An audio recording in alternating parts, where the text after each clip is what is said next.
عن العالمين صدق الله العظيم وقال النبي صلى الله عليه وسلم بني الإسلام على خمس شهادة أن لا إله إلا الله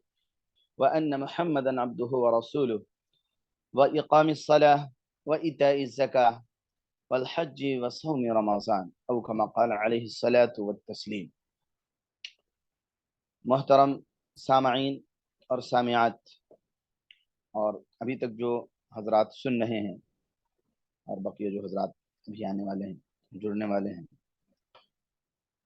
آج کا جو موضوع ہے وہ اس ماہ مبارک کے عنوان سے بہت تعلق رکھتا ہے، کیونکہ یہ مہینہ جو ہے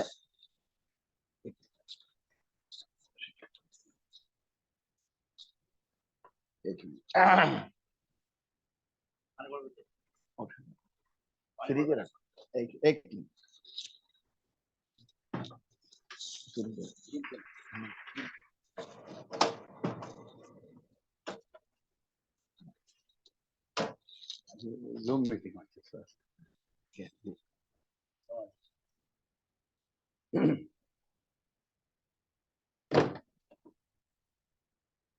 معذرت خواہ ہیں، ایک مہمان آ گئے تھے بنگلہ دیش سے۔ تو الحمدللہ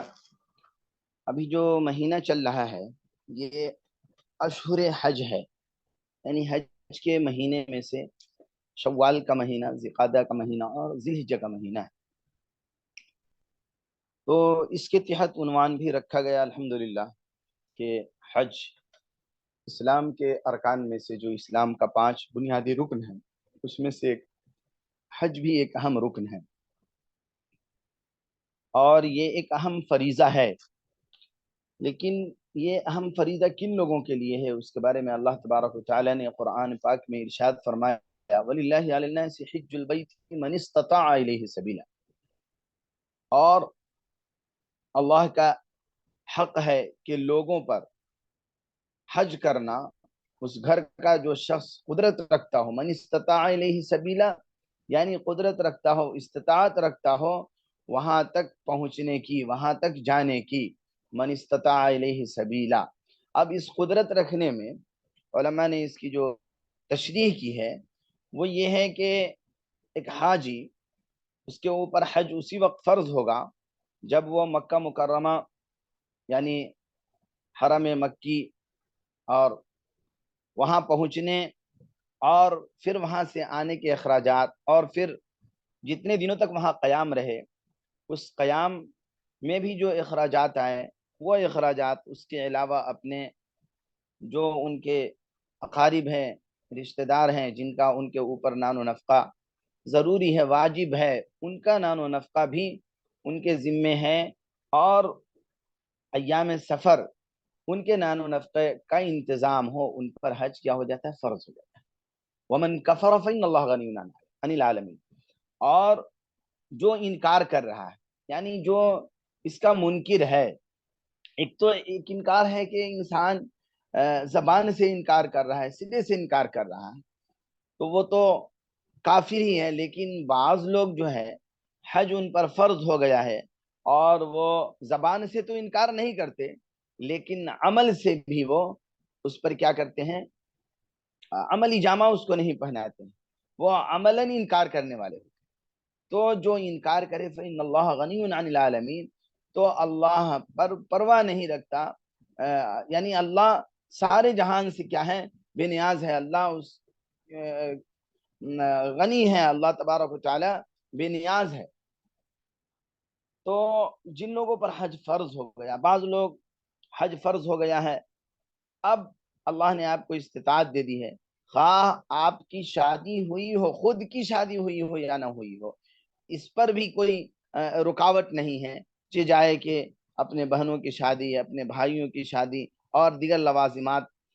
بعض لوگ یہ خیال کرنے لگتے ہیں کہ ارے ابھی تو بہن کی شادی کرنی ہے، ابھی یہ کرنا ہے، ابھی وہ کرنا ہے، ابھی ہماری عمر ہی کیا ہے حج۔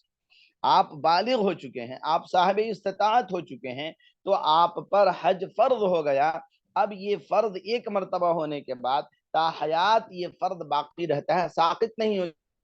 ہوتا ہے چاہے کہ آپ غنی سے آپ کیا ہو جائیں، تنگ دست ہو جائیں، اور اللہ تبارک و تعالیٰ جو ہے آپ کو تنگ دست کر دے، پھر بھی یہ حج آپ کے اوپر فرض رہتا ہے، باقی رہتا ہے، اور اس کی پوچھ ہوگی۔ بلکہ بڑی سخت وعید ہے اس میں ہے، اللہ کے رسول صلی اللہ علیہ وسلم نے ارشاد فرمایا کہ جس شخص کو حج کرنے سے نہ کوئی ظاہری حاجت مانے ہو، نہ سلطان یعنی بادشاہ کا خوف ہو، نہ بیماری کا عذر ہو۔ اب جیسے ابھی لاک ڈاؤن میں حالات ایسے پیدا ہو گئے کہ لوگ وہاں جا ہی نہیں سکتے، تو یہ ایک عذر تھا۔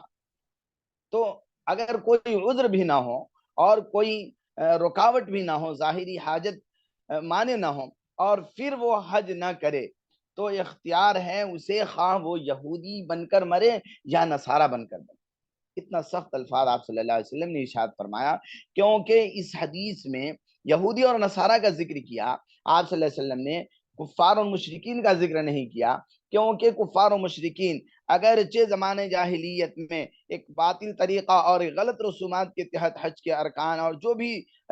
حج کا طریقہ تھا وہ اختیار کرتے تھے، لیکن ایام حج میں اعمال حج کو وہ جس طریقے سے ہو وہ کرتے ضرور تھے۔ اسی لیے اللہ کے رسول صلی اللہ علیہ وسلم نے کفار و مشرکین کا ذکر نہیں بلکہ یہود و نصارہ کا ذکر کیا،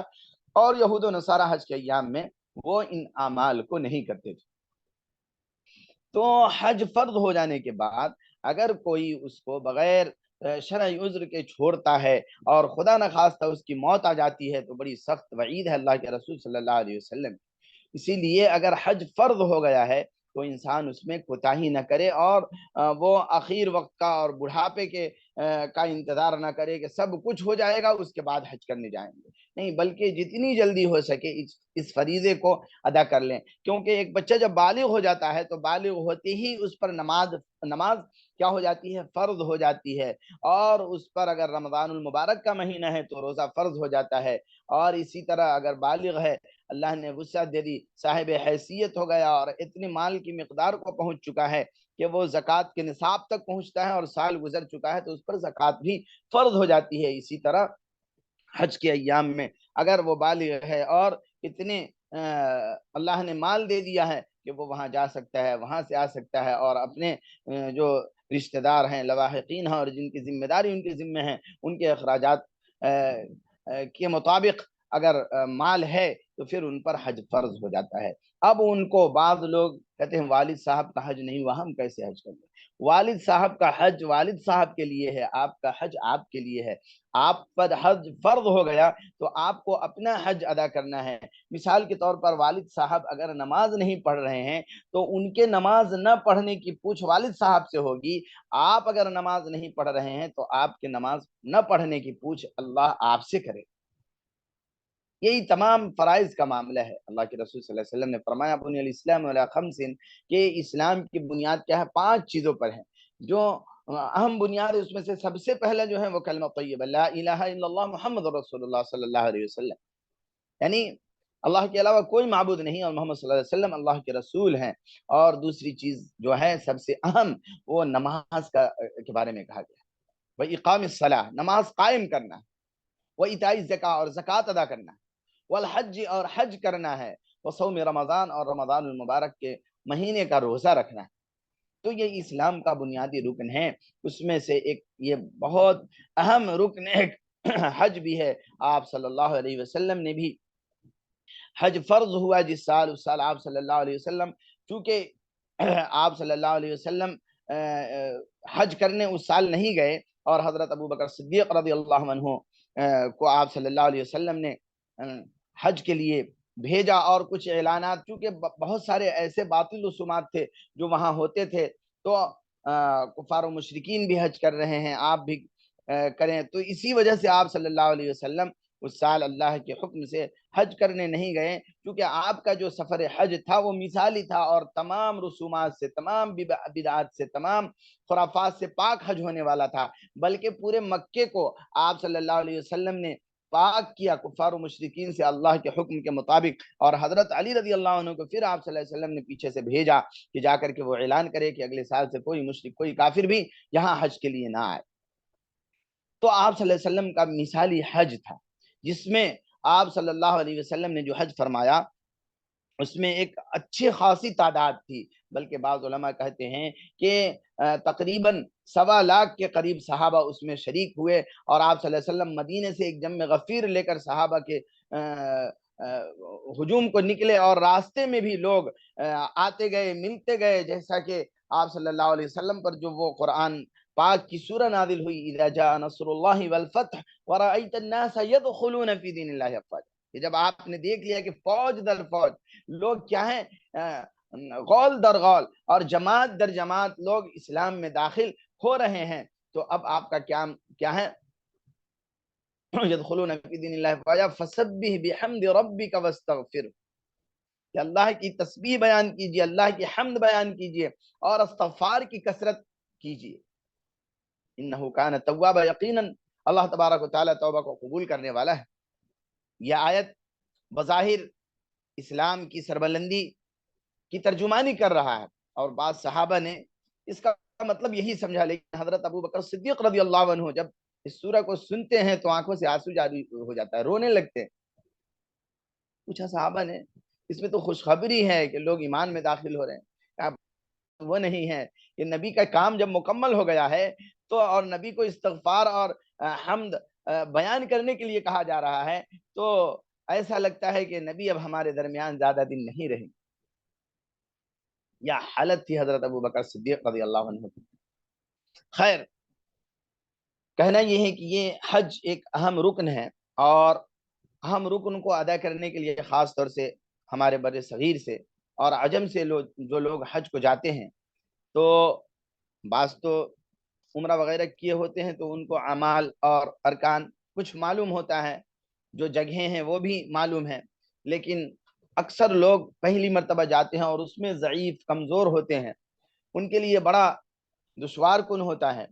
تو اس کو سمجھ کر سیکھ کر جانا ہے۔ بلکہ ہندوستان میں اب الحمدللہ، اور خاص طور سے ہمارے کلکتے میں ہر مساجد میں، تمام مساجد میں حج کی ٹریننگ ہوتی ہے اور حاجیوں کو جوڑا جاتا ہے۔ اس کے علاوہ دیگر تنظیمیں ہیں، وہ اپنے اپنے طور پر حج کی ٹریننگ میں بلاتے ہیں، لوگوں کو جوڑتے ہیں، اور جہاں تک ممکن ہوتا ہے تمام اعمال کو وہ سکھاتے ہیں، اور جو پرائیویٹ ٹور والے ہوتے ہیں وہ تو الحمدللہ خود پوری نگرانی میں حج کے اعمال کو کراتے ہیں۔ تو اس کی وجہ سے لوگ کوشش کرتے ہیں کہ نگرانی میں اور تمام اعمال ہمارے درست ہو، بلکہ کوشش یہ بھی ہوتی ہے کہ علماء کی نگرانی میں ہو، تاکہ اور ایک ایک مسئلہ اور ایک ایک رکن شریعت کے مطابق اور سنت کے مطابق، جیسا آپ صلی اللہ علیہ وسلم نے تمام ارکان کو کیا ہے، اس اعتبار سے کرایا جائے اور کیا جائے، تب وہ حج مبرور اور حج مقبول ہوگا انشاءاللہ تعالی۔ تو حج کے اعمال کو سیکھ کر کے بھی جانا ہے۔ تو اصل میں حج کے جو اعمال ہیں،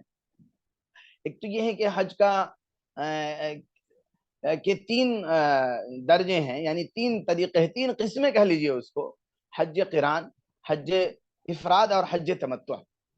حج افراد یعنی صرف حج کی نیت سے احرام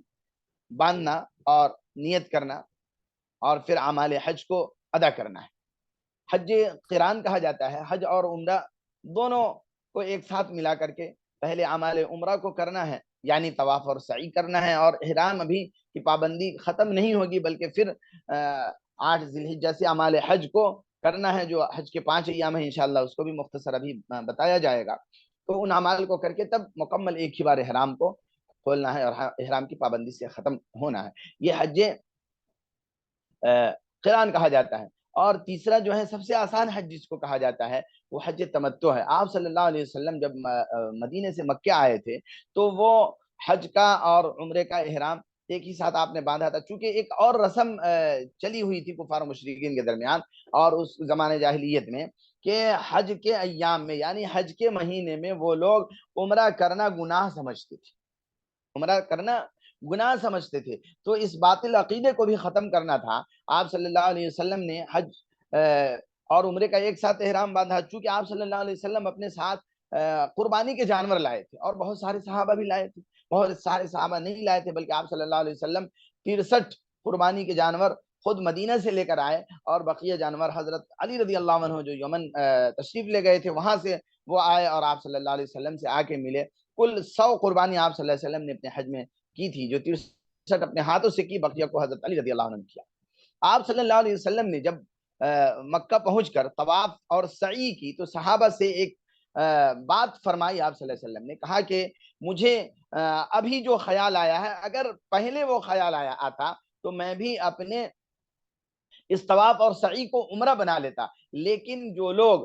قربانی کے جانور نہ لائے ہیں ان سے گزارش ہے کہ وہ اپنے اپنے احرام کو ختم کر دیں اور احرام کو کھول دیں اور اس طواف اور سعی کو وہ عمرہ بنا لیں، اور پھر وہ 8 ذی الحجہ سے حج کا احرام باندھ کر حج کی نیت کر کے حج کے اعمال کو کریں گے جو 5 دنوں کا ہے۔ تو جو صحابہ قربانی کے جانور لائے تھے انہوں نے تو نہیں کھولے، آپ صلی اللہ علیہ وسلم نے بھی نہیں کھولا، لیکن جو صحابہ قربانی کے جانور نہیں لائے تھے ان لوگوں نے کیا کیا، اس کو طواف اور سعی کو کیا کیا، عمرہ بنا لیا، اور پھر انہوں نے 8 ذی الحجہ سے احرام باندھا حج کا۔ تو یہی حج تمتع کہلاتا ہے۔ اور اکثر و بیشتر حاجی جو ہندوستان سے جاتے ہیں، اللہ ماشاء اللہ کوئی افراد یا قران کرتا ہے لیکن زیادہ تر حاجی حج تمتع کرتے ہیں۔ اور حج تمتع میں کیا ہے، پہلے عمرہ کرنا ہے، عمرہ کی نیت سے احرام باندھنا ہے اور نیت کرنا ہے، اور اس کے بعد اعمال عمرہ کرنا ہے۔ بہت آسان ہے عمرہ۔ عمرہ یہ ہے کہ حاجی اگر مکہ جا رہا ہے، اگر فلائٹ مکہ جا رہے ہیں ہندوستان سے، یا آفاق یعنی آفاقی جو کہلاتے ہیں، جو حدود ایک تو ہے حرمی یعنی جو حدود حرم میں ہے، اس کے بعد کے حدود کو حلی کہا جاتا ہے، حل میں رہنے والے، اور اس کے بعد کا جو حدود ہے تیسرا حدود، اس کے باہر رہنے والے کو حرمی آفاقی کہا جاتا ہے۔ تو آفاقی جو لوگ ہیں جیسے ہندوستان ہیں اور جو ممالک ہیں، تو ان ممالک سے جانے والے اپنا احرام اگر مکہ جا رہے ہیں تو وہ فلائٹ پکڑنے سے پہلے، اگر کنیکٹنگ فلائٹ ہے تو دوسری فلائٹ پکڑنے سے پہلے، اگر ڈائریکٹ فلائٹ ہے تو پہلی فلائٹ پکڑنے سے پہلے ہی وہ احرام کے کپڑے کو یعنی سلا ہوا کپڑا نکال کر کے احرام کی چادریں، لنگی اور چادر بدلیں گے، اور اس کے بعد 2 رکعت نماز پڑھیں گے تحیۃ الاحرام کی، اور جو نماز ہوگی وہ نماز سر ڈھک کر پڑھی جائے گی، اور اس میں اگر ممکن ہو تو غسل، ورنہ وضو تو کرنا ہی ہے نماز کے لیے، اور اس کے بعد سلام پھیرتے ہوئے ہی سر کے کپڑے کو ہٹا دینا ہے، اور اگر دعا کرنا ہے مختصر، اس کے بعد نیت کرنی ہے، اللہم انی ارید العمرۃ فیسرھا لی وتقبلھا منی، اے اللہ میں عمرے کی نیت کرتا ہوں، اس کو میرے لیے آسان فرما اور میری جانب سے اس کو قبول فرما۔ اس کے بعد تلبیہ پڑھیں گے اور آپ اب محرم ہو گئے، احرام کی پابندی شروع ہو گئی، ساری پابندیاں شروع ہو گئی آپ کے لیے۔ آپ فلائٹ میں یا ایئرپورٹ پہ یا ہوٹل میں اگر مکہ جا رہے ہیں تو وہاں آپ کسی قسم کا جو ٹیشو ہوتا ہے ایک گیلا، اس میں ایک طریقے سے فلیور ہوتا ہے، اس کو بھی استعمال نہ کرے، اور اسی طرح آپ صابن وغیرہ کا استعمال نہ کریں، عطر اور تیل وغیرہ کا استعمال نہ کریں، ناخن نہ تراشے، بال نہ اکھاڑے، اور نہانے میں بھی یہ احتیاط ہو کہ بدن کو رگڑے نہیں، بلکہ پانی بدن پر ڈال کر احرام کی حالت میں نہا لیں، اور اسی طرح داڑھی وغیرہ کو نہ کھجائیں تاکہ آپ کے داڑھی کے بال اور سر بہت زیادہ نہ کھجلائیں تاکہ سر کے بال وغیرہ، بہت سارے لوگوں کو یہ عادت ہوتی ہے بے احتیاطی میں داڑھی کو پر ہاتھ پھیرتے رہتے ہیں، اس سے ہاتھ میں بال آ گیا، تو ایسے موقع پر دم واجب ہو جاتا ہے۔ الگ الگ دم کی قسمیں ہیں کہ کس غلطی پر کتنا دم واجب ہوتا ہے، وہ آپ کے غلطی کے اعتبار سے علماء سے دریافت کریں گے اسی وقت، تو یہ غلطی نہ ہو، اسی لیے یہ بتایا جاتا ہے کہ ان چیزوں کا خاص خیال رکھے۔ بعض لوگوں کی عادت ہوتی ہے ناخن منہ میں لے کر چبانے کی، تو احرام کی حالت میں اس سے بھی مکمل اجتناب کرنا ہے، پرہیز کرنا ہے اور دھیان رکھنا ہے اس کا۔ تو اب احرام کی پابندیاں شروع ہو گئی، اب ہمیں جا کر 4 کام کرنے ہیں۔ ایک تو یہ ہے کہ ایک کام تو ہو گیا نیت اور تلبیہ، دوسرا کام یہ ہے کہ وہاں ہمیں طواف کرنا ہے، یعنی 7 چکر ہمیں لگانا ہے، اور 7 شوط میں کیا کرنا ہے، 3 چکروں میں رمل کرنا ہے، یعنی تھوڑا اکڑ کر کے فوجی کی طرح تھوڑا چلنا ہے شانے کو ہلاتے ہوئے، اور بقیہ 4 چکروں میں عام رفتار سے چلنا ہے۔ یہ مردوں کے لیے ہے، عورتوں کے لیے نہیں، عورتیں اپنی چال میں چلیں گی۔ اور استبا کرنا ہے، یعنی یہ جو اوپر والی چادر ہے اس کو یہ داہنا جو ہمارا کندھا ہے اس کے نیچے سے، بغل کے نیچے سے نکال کر کے اس کو اوڑھنا ہے، اور یہ نماز کی حالت میں نہیں ہوگا، نماز کی حالت میں موڑھا ڈھکا ہوگا لیکن سر کھلا ہوگا۔ احرام کی پابندی میں مرد کا سر کھلا ہونا ہے، اور عورت کی پابندی یہ ہے کہ ان کا کپڑا سلا ہوا ہوگا، وہ سلا ہوا کپڑا پہنیں گی، ان کا چہرہ کھلا ہو، لیکن اگر ڈھکا بھی ہو تو ایسا ڈھکا ہو، ایک ٹوپی وغیرہ آتی ہے، کیپ جو آگے کو نکلی رہتی ہے، اس کے آگے وہ جو اوپر سے کپڑا رہتا ہے وہ گرا رہتا ہے، کپڑا لمس نہ ہو چہرے۔ یہ ہے کہ اگر وہ دستانہ پہننا چاہیں، موزہ پہننا چاہیں تو اجازت ہے، لیکن افضل یہ ہے کہ وہ کھلا رہے اور پہن بھی سکتی ہے۔ خیر، تو وہاں ہمیں طواف کرنا ہے، 7 چکر لگانا ہے، طواف باوضو ہوگا، بغیر وضو کے طواف نہیں کرنا۔ اس میں ایک مسئلہ ہے مختصر سا کہ اگر ہمارا طواف میں دوران طواف وضو ٹوٹ جاتا ہے تو پھر ہم کیا کریں گے؟ وضو کر کے پھر ہم اگر 4 چکر مکمل ہو گیا ہے تو بقیہ 3 مکمل کریں گے، اس کو شوط کہتے ہیں عربی میں۔ اور اگر 3 میں یا 2 میں وضو ٹوٹ گیا ہے تو پھر نئے سرے سے وضو کر کے مکمل 7 چکر 7 شوط ہم لگائیں گے، 7 چکر کریں گے پورا۔ اور یہ دوسرا عمل ہے۔ اب اس میں کیا ہے؟ حجر اسود کے پاس جا کر کے ہمیں پہلے استقبال کرنا ہے، بسم اللہ اللہ اکبر وللہ الحمد، اس کے بعد پھر استلام کرنا ہے۔ اور استلام کہتے ہیں اشارے سے چومنے کو۔ وہاں تو بھیڑ ہوتی ہے، بھیڑ میں ہم اس میں جا کر کے اس کو بوسہ دینے کی کوشش نہ کریں، جہاں سے جگہ ہو وہاں سے مطاف میں جس ایریا سے first floor, second floor, top floor, جہاں ہم کو جگہ مل جائے آسانی سے وہاں سے ہم شروع کر دیں۔ یہ ہے کہ مطاف میں جائیں تو بہتر ہے، کیونکہ احرام کی حالت میں ہی مطاف میں ابھی جانے دیا جا رہا ہے، لاک ڈاؤن کے بعد سے جو سلسلہ ہے، تو مطاف سے ہم طواف کریں۔ اور جب ہم استلام کر لیں اس کے بعد تیسرا کلمہ پڑھتے ہوئے، نگاہ نیچی رکھتے ہوئے، درمیانی رکھتے ہوئے ہم جو ہے طواف کریں۔ اور رکن یمانی سے ربنا آتنا فی الدنیا حسنۃ وفی الآخرۃ حسنۃ وقنا عذاب النار یا عزیز یا غفار برحمتک یا ارحم الراحمین۔ یہ حجر اسود تک، پھر اسی طرح 7 شوط 7 چکر ہوگا، اس کے بعد آخری استلام کر لیں گے۔ استلام کرنے کے بعد یہ حج کا یہ عمرے کا دوسرا اہم کام مکمل ہو گیا۔ اس کے بعد ہم کیا کریں گے؟ واجب الطواف 2 رکعت نماز پڑھیں گے۔ اس میں یہ ہے احناف کے یہاں ایک مسئلہ کہ اگر عصر بعد طواف مکمل ہو رہا ہے تو اس نماز کو مؤخر کرنا ہے، اسی طرح فجر بعد ہو رہا ہے تو نماز کو مؤخر کرنا ہے، بقیہ کسی وقت بھی ہو رہا ہے تو اس نماز کو ہم ادا کریں گے۔ مقام ابراہیم کے آس پاس اگر جگہ مل رہی ہے آسانی سے وہاں، ورنہ مطاف میں جہاں بھی جگہ مل جائے وہاں یہ نماز پڑھنا ہے۔ یہ تیسرا عمل ہو گیا واجب الطواف، 2 رکعت نماز پڑھنا ہے۔ اس کے بعد ہمیں جا کر کے سعی کرنا ہے صفا مروہ کی، اور سعی صفا سے شروع ہوگی، مروہ پہ 1 چکر، مروہ سے آئیں گے، پھر صفا 2 چکر، اسی طرح صفا سے شروع ہو کر کے مروہ پر 7واں چکر مکمل ہو جائے گا، 7 مرتبہ۔ اور ایک ملین اخضرین، یعنی ہرے رنگ کا اوپر لائٹ لگا ہوا ہے، وہاں ہمیں ہلکا دوڑنا ہے۔ اور اللہم انکا انت الاعز الاکرم، یہ دعا اس دور میں ہمیں پڑھنا ہے۔ مرد دوڑیں یا عورتیں اپنی درمیانی چال سے چلیں گی۔ یہ مکمل ہو جانے کے بعد ہمیں کیا کرنا ہے؟ حلق کرا لینا ہے۔ اب ہمارا عمرہ مکمل ہو گیا۔ اب آئیے ہم وہ جو 5 ایام ہیں حج کے اس کو مختصر انداز میں بتاتے ہیں، کیونکہ اصل حج ہے جو ایک فریضہ ہے جس کو ادا کرنے ہم جا رہے ہیں یا جانے والے ہیں یا جائیں گے، سارے عالم سے لوگ جاتے ہیں۔ تو حج کے 5 دن ہیں، اس میں پہلا دن جو ہے 8 ذی الحجہ ہے، یعنی 8 ذی الحجہ کو مکہ مکرمہ میں حج کی نیت کر کے احرام باندھ کر کیا کرنا ہے؟ تلبیہ پڑھنا ہے۔ اب اس میں کیا ہے؟ پرائیویٹ ٹور سے جا رہے ہیں یا حج ہاؤس سے جا رہے ہیں، جو وقت بتایا جائے اس وقت کے آدھا 1 گھنٹہ پہلے ہم مکمل طریقے سے نہا لیں، دھو لیں، اچھے سے احرام بدل لیں۔ اگر ممکن ہو سکے، اگر قریب ہوٹل ہے تو حرم میں جا کر 2 رکعت نماز ادا کریں۔ اگر ممکن نہیں ہے، دور ہیں ہم یا عزیزیہ میں ہم ٹھہرے ہوئے ہیں، تو پھر اپنے ہوٹل ہی میں وہیں 2 رکعت نماز پڑھیں اور اس کے بعد نیت کریں، تلبیہ پڑھیں۔ اب احرام کی پابندی پھر شروع ہو گئی، وہی پابندی ہے جو عمرہ میں احرام کی پابندی تھی، یہاں تک کہ ہمیں مکھی، مچھر، جوئیں اور جانور وغیرہ کو بھی نہ مارنا ہے، نہ اشارہ کرنا ہے کسی کو مارنا۔ اسی طرح درختوں کو نہ اکھاڑنا ہے، پتیوں کو توڑنا نہیں ہے، ٹہنیوں کو توڑنا نہیں ہے۔ خاص طور سے عرفات کے میدان بعض جگہوں پہ درخت لگے ہوتے ہیں تو اس کی ٹہنیوں کے بلا وجہ ہم نہ توڑیں احرام کی حالت۔ خیر، تو 8 تاریخ کا سب سے پہلا عمل کیا تھا کہ ہم احرام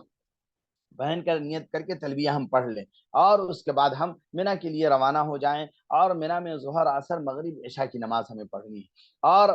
یہ 8 ذی الحجہ حج کا پہلا دن تھا۔ اب رات منی میں گزارنا ہے اور پھر ذکر، دعا، یاد الہی میں مشغول رہنا ہے۔ اور پھر حج کا دوسرا دن 9 ذی الحجہ ہے۔ اب منی میں فجر کی نماز پڑھنا ہے، اور فجر کی نماز پڑھنے کے بعد جو ہم سلام پھیریں گے، سلام کے بعد کیونکہ 9 ذی الحجہ سے کی فجر سے 13 ذی الحجہ کی عصر تک تکبیرات تشریق پڑھنا ہے، اور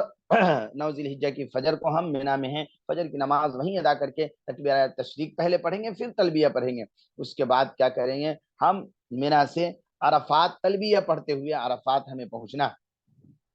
اور عرفات میں ہمیں ظہر کے وقت میں ظہر کی نماز اذان تکبیر کے ساتھ، پھر عصر کے وقت میں عصر کی نماز اذان تکبیر کے ساتھ عرفات کے میدان میں ادا کرنا ہے، اور یہ ہمارا حج کا اہم رکن ہے، اور جس کو رکن بھی کہا جاتا ہے، فرض بھی کہا جاتا ہے۔ حج کا پہلا رکن، پہلا فرض تھا تلبیہ کے ساتھ، نیت کے ساتھ احرام باندھ کر تلبیہ پڑھنا، اور دوسرا رکن، دوسرا فرض جو ہے یہ وقوف عرفہ، عرفات کے میدان میں وقوف کرنا۔ وقوف کہا جاتا ہے عصر کی نماز کے بعد سے غروب تک کھلے آسمان میں وقوف کرنا، یعنی مسلسل کھڑے ہو کر بساست، جتنی دیر ہو دعا کرنا، اپنے لیے، اپنے رشتہ داروں کے لیے، اپنے اعزاء اقارب کے لیے، سارے عالم اسلام کے لیے، سارے مسلمانوں کے لیے، پوری دنیا کے مسلمانوں کے لیے دعا کرنا ہے۔ سورج غروب، یہ حج کا دوسرا دن ابھی چل رہا، دوسرے دن کی بات ہو رہی 9 ذی الحجہ۔ سورج غروب ہونے کے بعد بغیر مغرب کی نماز ادا کی ہوئی عرفات سے مزدلفہ کے لیے روانہ ہونا ہے، اور مزدلفہ میں رات گزارنا ہے، یہ واجب ہے۔ اور مزدلفہ میں رات گزارنا ہے، مزدلفہ پہنچتے ہی نہ ہمیں جو مغرب کی نماز ہے، چاہے وقت جتنا ہو جائے، نہ ہمیں عرفات کے میدان میں مغرب کی نماز پڑھنا ہے، نہ ہمیں راستے میں پڑھنا، بلکہ مزدلفہ پہنچنے کے بعد ہمیں اپنے حاجت ضروریہ سے فارغ ہونے کے بعد ہم کیا کریں گے، مغرب کی نماز کے لیے ایک اذان دی جائے گی، یہ تکبیر دی جائے گی، تکبیر کہی جائے گی، اقامت کہی جائے گی، اس کے بعد مغرب کی فرض نماز ہوگی، پھر عشاء کی فرض نماز ہوگی، اس کے بعد مغرب کی سنت، پھر عشاء کی سنت اور وتر پڑھی جائے گی، ایک اذان ایک تکبیر اس میں ہوگی۔ اور مزدلفہ پہنچ کر کیا کرنا، مغرب عشاء کی نماز ایک اذان ایک تکبیر کے ساتھ ادا کرنا ہے، اور رات مزدلفہ میں گزارنا ہے، اور وہاں کیا کرنا ہے، نماز وغیرہ سے فارغ ہو کر بہت ہلکا سامان لے کر کے جائیں، انشاءاللہ سامان کے تعلق سے بھی اخیر میں تھوڑی دیر اگر مولانا یعقوب صاحب دہلوی دامت برکاتہم اگر فارغ ہو جائیں گے تو وہ بتائیں گے، یا پھر رضوان بھائی ہمارے ہیں وہ مختصر بتائیں گے انشاءاللہ۔ تو مزدلفہ میں نماز ادا کرنے کے بعد جو مختصر ہمارے پاس کچھ توشہ وغیرہ ہے وہ کھا لیں گے، پھر آرام بھی کرنا ہے۔ آرام کرنے کے پہلے وہاں 70 سے زائد کچھ کنکریاں ہمیں چن لینی ہے مزدلفہ سے ہی، وہاں کنکریاں پڑی رہتی ہیں، وہاں رکھی رہتی ہیں، چن لیں گے۔ اور اگر کنکری کے بارے میں یہ گمان ہو کہ یہ گندی ہوگی اور ناپاک ہوگی تو اس کو دھل لیں، بہتر ہے، کیونکہ آپ کنکری ماریں گے، احرام کی حالت میں ہوں گے تو اس کو دھل لیں تو اچھا ہے۔ پھر اب حج کا تیسرا دن آتا ہے 10 ذی الحجہ، مزدلفہ میں فجر کی نماز ہمیں ادا کرنا ہے، اور ادا کرنے کے بعد کچھ دیر وقوف کرنا ہے، سورج نکلنے کے پہلے پہلے تک فجر کی نماز اول وقت میں ادا کر کے وقوف کرنا ہے، یعنی کھڑے ہو کر کے وہاں بھی کچھ دیر دعا وغیرہ میں مشغول رہنا ہے، اجتماعی دعا کریں اور اچھی بات ہے۔ سورج نکلنے کے کچھ دیر پہلے مینا کے لیے کیا کرنا ہے، روانہ ہو جانا ہے۔ ابھی ہمارا تلبیہ جاری رہے گا، ابھی تلبیہ بند نہیں ہوگا۔ اب مینا آنے کے بعد جیسا موقع ہو، مناسب ہو، یہ حج کا تیسرا دن ہے، وہاں 10 ذی الحجہ، چونکہ جو حاجی ہوتے ہیں ان کے لیے کیا ہوتا ہے، بقرعید کی نماز نہیں ہوتی۔ یہاں بھی ٹریننگ ہو رہی تو بہت سے حاجیوں نے پوچھا ہم لوگ بقرعید کی نماز، مطلب بقرعید کی نماز حاجیوں کے لیے نہیں ہے، بلکہ حاجیوں کے لیے حاجیوں کا عمل ہے۔ وہ عمل کیا ہے، ان کو منا سے مزدلفہ سے منا آنا ہے، منا آ کر جمرہ عقبہ یعنی بڑے شیطان کو ایک ایک کر کے 7 کنکریاں مارنی، یہ عمل ہے۔ تو جیسا مناسب ہو، ٹور والے یا حج ہاؤس والے جیسا وہ کہیں کہ پہلے آپ کو مینا خیمے میں جانا ہے، پھر کنکری مارنے جانا ہے، یا ڈائریکٹ جانا ہے، جیسا مشورے سے طے ہو اس حساب سے ہمیں کنکری مارنا ہے، اور ایک ایک کر کے 7 کنکریاں صرف بڑے شیطان کو مارنا ہے، پھر قربانی کرنا، قربانی ہو جانے کے بعد ہی حلق کروانا ہے، کیونکہ حناف کے ہاں قربانی اور حلق میں ترتیب واجب ہے، ترتیب بدلنی نہیں، یعنی قربانی کے پہلے حلق نہ کرائیں، اس کا خاص خیال ہے۔ مرد اپنے سر کے بال کو مڈائیں یا کتروائیں، لیکن مڈوانا افضل ہے، اور عورتوں کا انگلی کے پوڑ کے برابر بال نیچے کی جانب سے ان کے محرم کاٹ دیں، کٹا لیں، اور اس کے بعد احرام کی ساری پابندیاں ختم ہو گئی سوائے اپنی بیوی کے حلال ہونے کی، بیوی طواف زیارت کے بعد حلال ہوگی۔ اس میں ایک بات بتانا رہ گیا، جو تلبیہ ہے ہم پڑھتے ہوئے آ رہے تھے، لیکن جیسے ہی ہم جمرہ کے پاس پہنچے اب ہمارا تلبیہ بند ہو جائے گا۔ حج کا تلبیہ جو ہے وہ جمرہ عقبہ کے پاس پہنچ کر بند ہوتا ہے پہلے دن بڑے شیطان کے پاس، اور عمرے کا تلبیہ خانہ کعبہ پر نظر پڑنے کے وقت بند ہو جاتا ہے۔ یہ تلبیہ بند ہونے کا وقت ہے اور اس کی جو ہے طریقہ ہے۔ پھر کیا کرنا ہے، پھر ہم نے قربانی کی خبر مل گئی، قربانی کا پتہ چل گیا، اس کے بعد حلق کرا لیں، حلق کرا لیے، اب ہم نے جو وقت ہے اس میں ہم نے کنکری بھی مار لی، تو پھر کیا کرنا ہے، اب 10 ذی الحجہ کو اگر موقع ہو، بشاشت ہو، اور آپ کے اعضا جوارے پورے بشاش حساس ہوں، آپ اگر چاہیں تو طواف زیارت اس دن جا کے کر لیں۔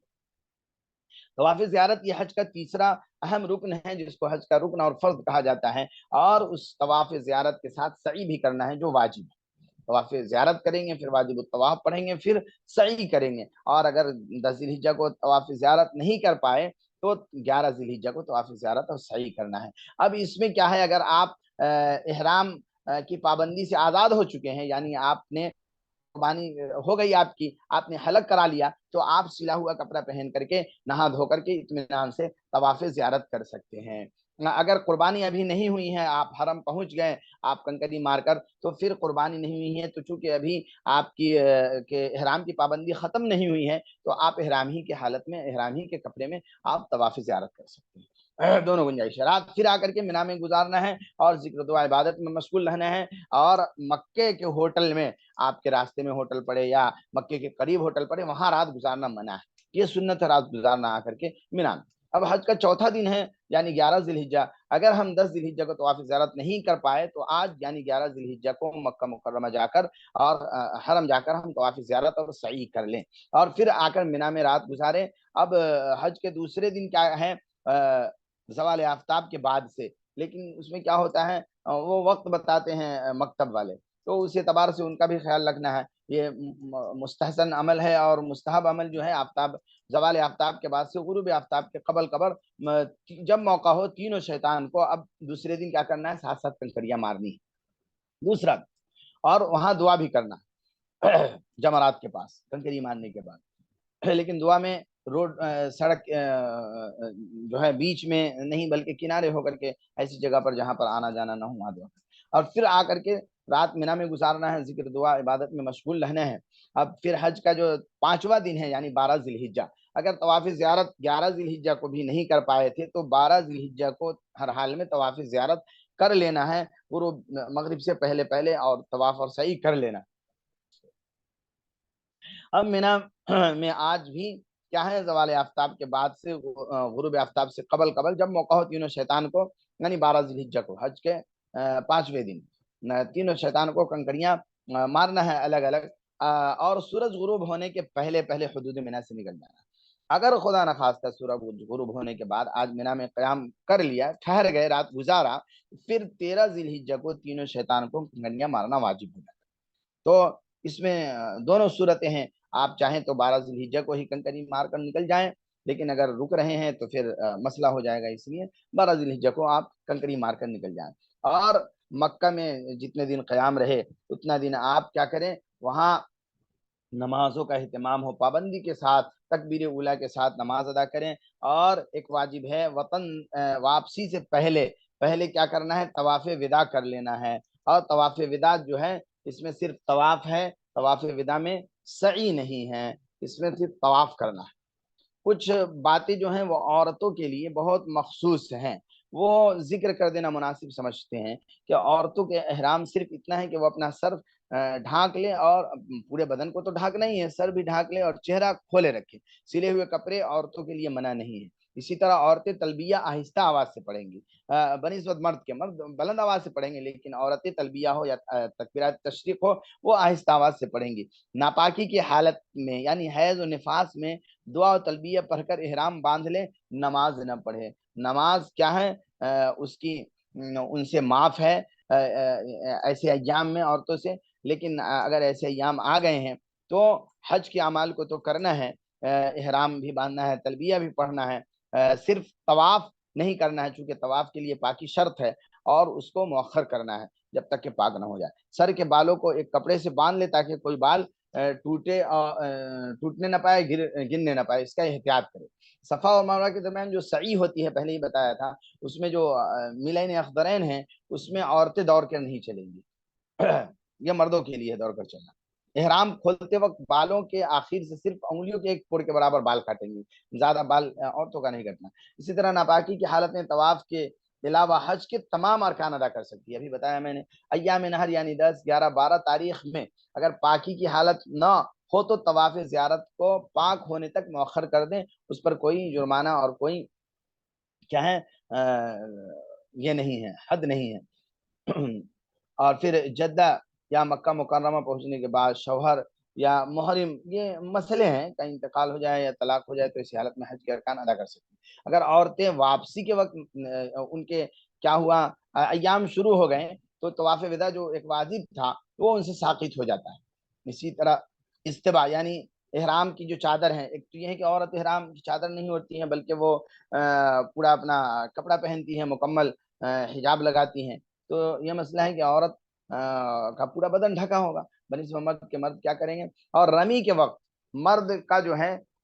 یہ پورا اڑ جائے، بلکہ حدیث میں صلی اللہ علیہ وسلم ہاتھ اتنا اٹھایا آپ کے بغل کی سفیدی نظر آ رہی، یہ مردوں کے لیے ہے۔ عورتیں ہاتھ کو بہت زیادہ اوپر نہیں اٹھائیں گی، کیونکہ عورتوں کا ہاتھ اٹھانا بے پردگی ہے۔ عورت چونکہ جب تکبیر تحریمہ کے لیے بھی عورتوں کو کہا جاتا ہے کہ زیادہ اوپر ہاتھ نہ اٹھائے بنسبت مردوں، اس میں پردہ ہے، بے پردگی ہے زیادہ اوپر ہاتھ اٹھانے میں، تو وہاں بھی کنکری مارنے میں مردوں کی طرح عورتیں بہت زیادہ اوپر ہاتھ نہ اٹھائیں۔ اور عورتوں کے لیے رمل نہیں ہے، رمل مردوں کے لیے ہے۔ تو یہ عورتوں کے متعلق کچھ باتیں تھیں، اور بھی بہت سارے جو ہے مسائل ہیں، ان کو عورتیں یا جو حاجی ہیں اپنے اپنے حالات کے اعتبار سے ان مسائل کو پوچھ کر کے حج کریں۔ اصل میں حج وہی مقبول ہے جس میں نیت خالص ہو اللہ کے لیے، اللہ کو راضی کرنے کے لیے، اللہ کو خوش کرنے کے لیے، اور حج کیا جائے یہ نہ ہو کہ دکھاوا مقصود ہو، یا پھر شہرت مقصود ہو، یا پھر صرف سیر و تفریح مقصود ہو۔ بلکہ حضور صلی اللہ علیہ وسلم کی ایک حدیث ہے کہ آخر زمانے میں کچھ لوگ حج کریں گے دکھاوے کے لیے، کچھ لوگ حج کریں گے شہرت کے لیے، نام و نمود کے لیے، اور کچھ لوگ حج کریں گے سیر و تفریح کے لیے، یعنی سیر و تفریح کے لیے حج کو جا رہے ہیں، چلو مکہ ہی کی سیر کر لیں۔ آج حج کی روح ختم ہو گئی ہے، آج حج جو ہے ایک رسم بن کر رہ گیا ہے۔ تو ضرورت اس بات کی ہے کہ حج کو ہم حج مقبول بنائیں، حج مبرور بنائیں، اور حج مقبول وہی ہے جس میں حاجی کے اندر نرم مزاجی ہو، اور پھر وسیع دسترخوان ہو، سلام کی کثرت ہو، اور ایک دوسرے کی کیا کریں ہم مدد کرنے والے بن، ایک دوسرے کے لیے اپنے سینے کو کشادہ رکھیں۔ اگر کوئی حالات واقعات اور کوئی ناگواری پیش آ رہی ہے تو اس کو برداشت کریں، اور اس کے علاوہ دکھاوا نہ ہو۔ آج تو بڑے افسوس کے ساتھ کہنا پڑتا ہے کہ حاجی احرام کی حالت میں ہیں، طواف کر رہے ہیں اور موبائل سے فوٹو، اس کے لیے حرم سے بھی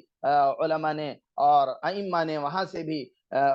ممانعت کی، حکومت کی جانب سے بھی اس پر روک لگانے کی بات آئی، اخباروں میں یہاں ہم نے پڑھا، اور علماء ہمارے ہندوستان کے اور جہاں کے بھی ہیں وہ سختی سے منع کرتے ہیں۔ مجھے یاد آ رہا ہے 2019 کے حج میں مدینہ طیبہ کے ہوٹل میں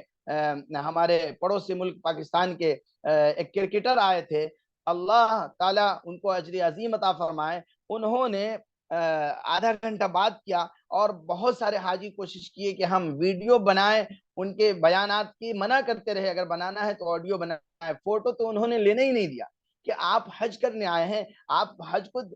دکھاوا بنانے آئے ہیں۔ تو ایسے لوگ بھی ہیں ابھی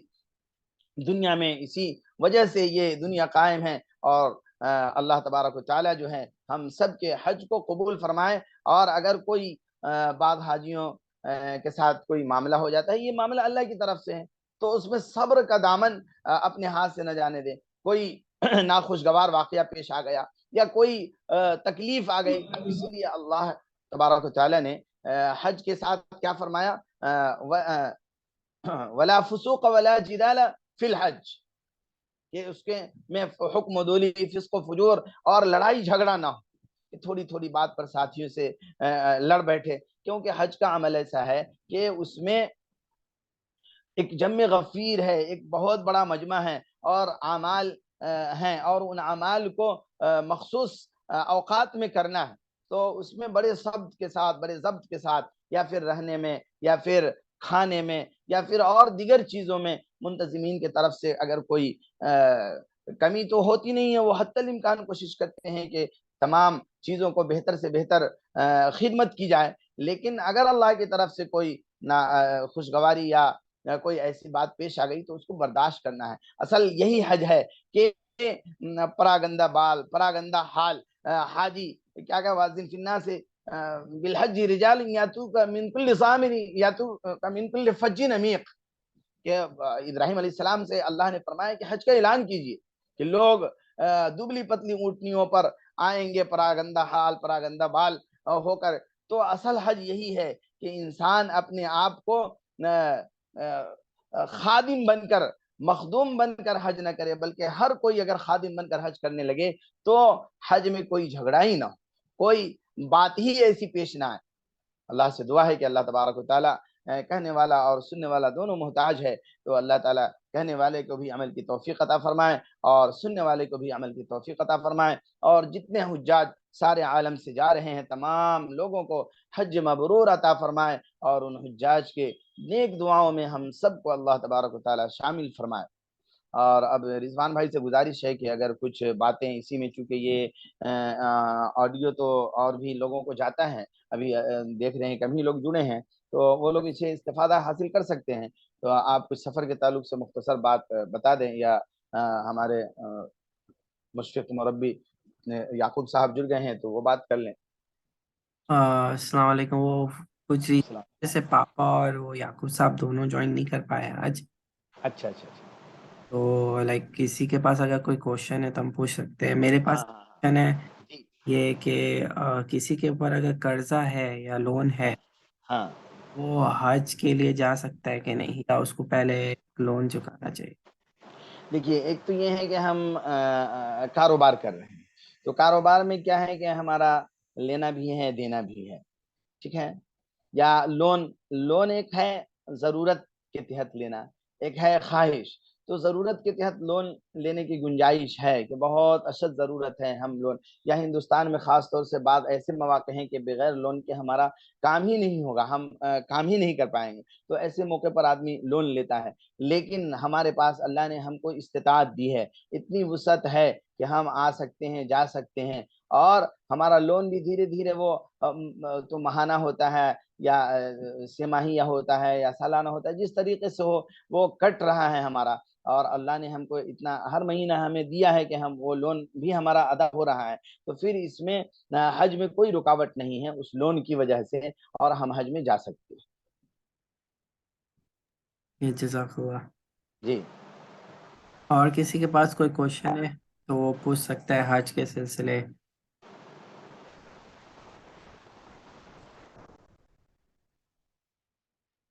آئی تھنک اور کوئی کوشچن نہیں ہے تو ہم دعا فرما. دعا کر لیں.